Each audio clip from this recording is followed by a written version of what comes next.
আমি পড়েও পড়াশোনা ফাঁকি দিতাম না।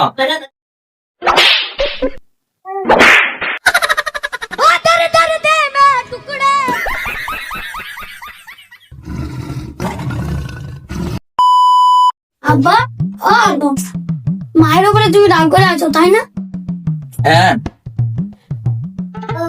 তাহলে মায়ের মুখে এই পানিটা ঢেলে দাও। আরে মা ঘুমিয়েছে, মায়ের মুখে পানিটা ঢেলে দিয়ে পালাও।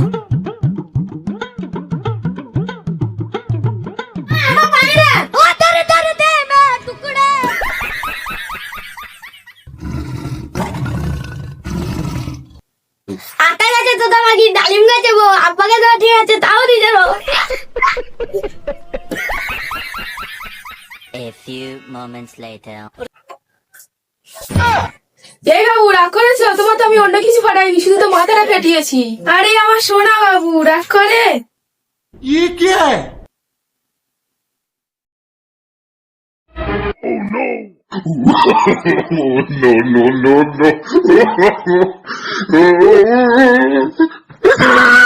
আমার মুখে মনে হচ্ছে খুব নোংরা রে।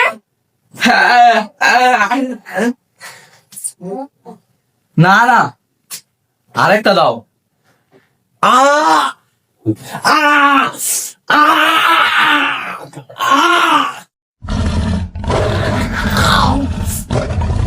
ये क्या है?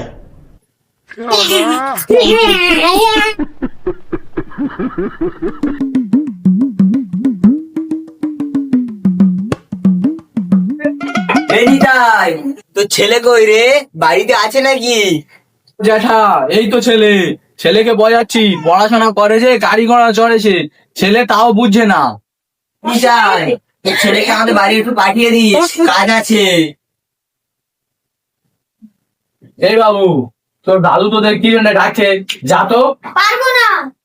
কেন রে, কেন যাবি না? সেদিন দাদির সাথে বসেছিল, আজকে ছবি তুলে ছেড়ে দিয়েছে আর ওপরে লিখে দিয়েছে ভালোবাসার বয়স আর না। এটা ঠিক বলো তো আব্বা? না না, এইসব করা একদম উচিত নয়। কে এইসব করে? কিভাবে ছেলেকে বোঝাবো? শোনো বাবু, তুমি পড়াশোনা করো না তাই এই রকম করে। তুমি পড়াশোনা করো, বুঝলে? তাহলে আর কেউ এরকম ধরনের ফটো পোস্ট করবে না। মামাকে মামার বাড়ির গল্প দেখাচ্ছে।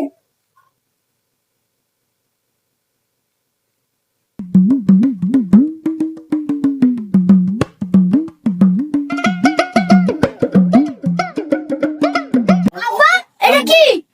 এটা হলো একটা রোবট, যে মিথ্যা কথা বলবে তাকে চাটি মারবে। কি বলো? এই যা, ওখানে গিয়ে পড়তে বস, আমি রোবটকে নিয়ে ঘরে যাই। আমি পড়াশোনা করতে পারবো না। কেন রে, কি হয়েছে তোর? পড়াশোনা করতে পারবি না? আমার পেট ব্যথা করছে, আমি বসতে পারবো না।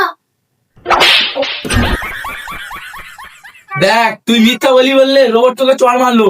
তোর মতন বয়সে আমি পড়েও পড়াশোনা ফাঁকি দিতাম না।